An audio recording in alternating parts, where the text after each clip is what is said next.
Bob Harrell finalmente ganhou na loteria. Era um homem extremamente religioso e devotou a sua vida à igreja, sua mulher e os filhos. O prêmio de 31 milhões de dólares parecia aquela recompensa por uma vida devota. Ele mandou seus filhos para a melhor escola da cidade, ele doou parte do dinheiro para a igreja, ele comprou casas para amigos e familiares. E 2 anos depois, em 1999, ele se trancou no quarto, apontou uma pistola para o próprio peito e puxou o gatilho. Um conhecido disse que ouviu dele falar: ganhar na loteria foi a pior coisa que aconteceu comigo. Christopher Reeve, ele nasceu em um berço de ouro em Nova York. Sujeito bonitão. Ele curtia viagens pela Europa, vinhos e andar a cavalo. Era um ator em ascensão. O auge da sua carreira foi em Superman, quem lembra? Adorei esse filme. Escalada meteórica, capa de revista, virou super celebridade. E em 1995, aos 42 anos, ele caiu de um cavalo e ficou paralisado do pescoço para baixo. Chegou a pensar em tirar a própria vida, mas ele não fez. Ele dedicou a sua vida inteira a pesquisas sobre medula espinhal e células-tronco. E em determinado momento ele afirmou que o acidente o fez apreciar melhor a vida. Já ouviram dele que há pessoas capazes que são mais paralíticas do que eu. Eu posso rir, eu posso amar, eu sou um cara muito sortudo.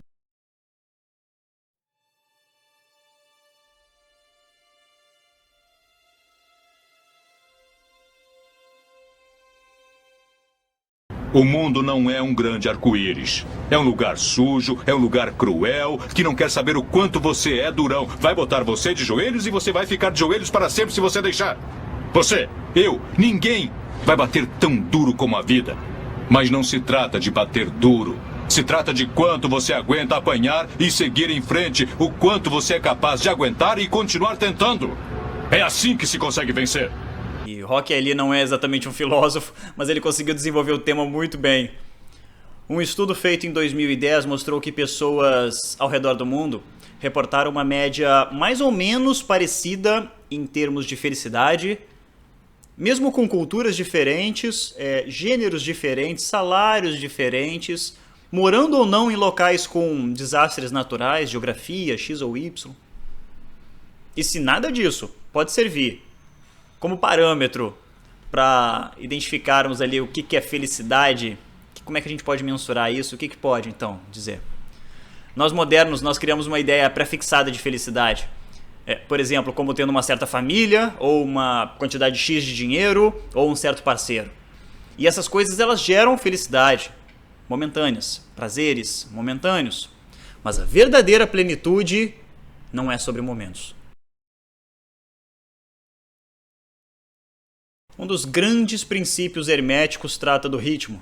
Quer dizer, a vida ela é como as marés, ela tem ali seus altos e baixos. Então é claro que nós seremos infelizes se pensarmos que a vida é completamente estável. Que o seu namorado sempre vai ser aquele romântico incorrigível. Que o seu filho de 4 anos nunca vai quebrar nada, ou que você nunca vai ser demitido. Mas vai um spoiler, essas coisas podem acontecer. Por que merdas acontecem? Essa noção de felicidade romantizada, hollywoodiana, para sempre, ela foi criada justamente para te deixar infeliz. Sempre em busca de mais, do novo, do melhor, de consumir e descartar remédios, de consumir e descartar produtos, de consumir e descartar pessoas. Você já viu a série Mad Men? But it doesn't change the fact that we're happy with our agency. Are you? You're happy with 50%. You're on top and you don't have enough. You're happy because you're successful, for now. But what is happiness? It's a moment before you need more happiness. Então, se é difícil encontrar uma boa noção de felicidade que não esteja completamente dominada pelo mercado, e se não são os momentos rápidos de prazer, e já vimos também que não é sobre ter uma certa cultura, ou morar em um determinado local, ou ganhar tanto de dinheiro, ou ter um determinado gênero, como é que a gente pode entender mais sobre isso? O mundo antigo pode falar alguma coisa pra gente, e é pra lá que nós vamos agora. Agora, com vocês, eudaimônia.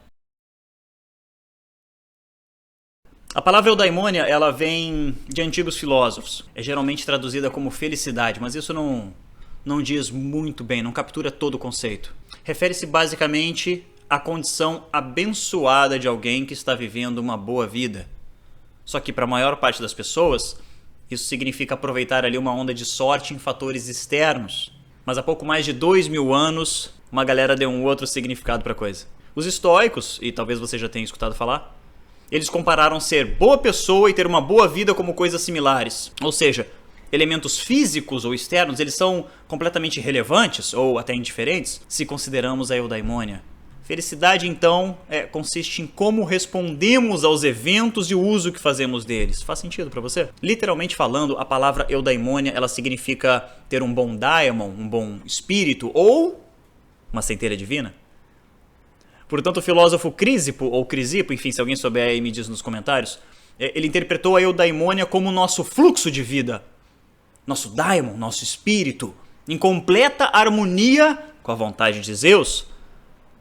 Então os nossos julgamentos, sentimentos e pensamentos, eles estariam completamente de acordo com o nosso propósito. E séculos depois, Marco Aurélio, ele interpretou a palavra de maneira semelhante, referindo-se à nossa centelha divina em perfeito estado, em perfeita harmonia com a natureza. E os alquimistas, aqueles que queriam transformar chumbo em ouro, que queriam aperfeiçoar a vida, eles diziam que isso se dava pelo domínio dos 4 elementos: terra, água, ar e fogo.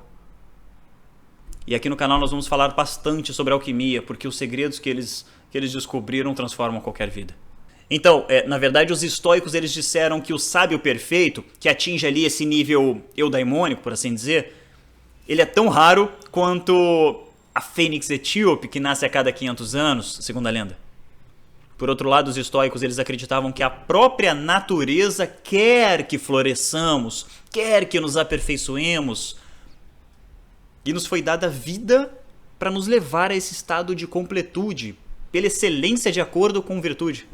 A natureza plantou dentro de cada um de nós a capacidade de sonhar, de imaginar o ideal de ser humano, chamado de sábio ou homem sábio pelos estoicos. E parece estranho pensar que a natureza, o universo, Deus ou quem quer que seja, quer nossa evolução. Mas quando paramos para analisar os momentos de nossas vidas, todos eles têm um propósito. E você também tem o seu.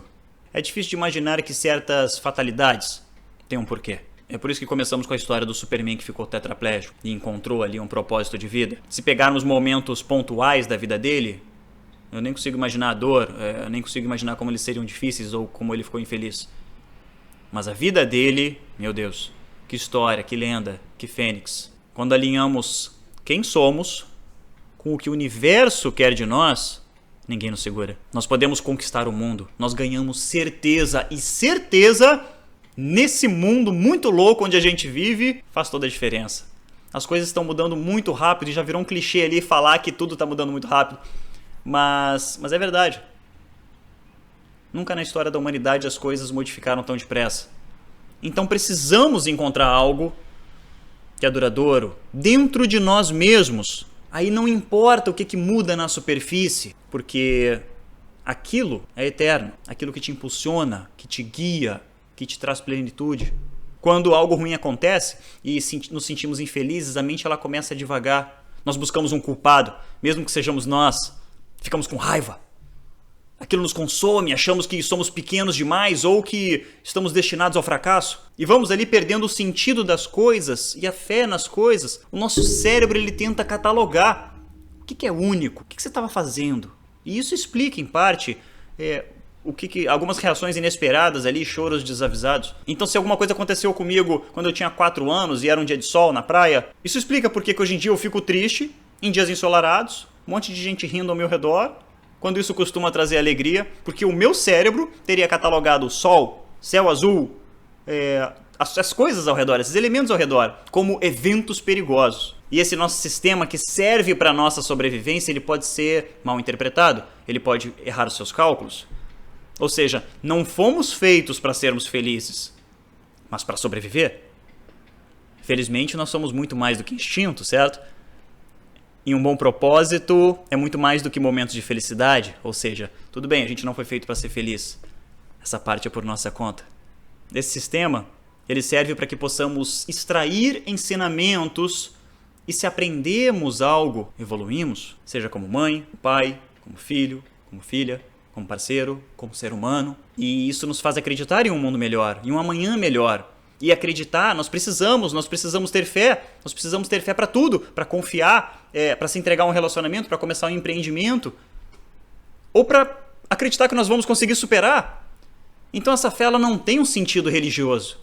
Mas ela sim vem do fato de entendermos que a vida tem seus altos e baixos e que podemos controlar em parte essa roda da fortuna. Em um papel ativo de aprender sobre determinado evento e não permitir que ele aconteça novamente. Porque nós aprendemos, nós somos melhores hoje. Se eu aprendi, eu tenho mais amor hoje, eu tenho mais sabedoria, e aí eu ganho força e eu posso me levantar.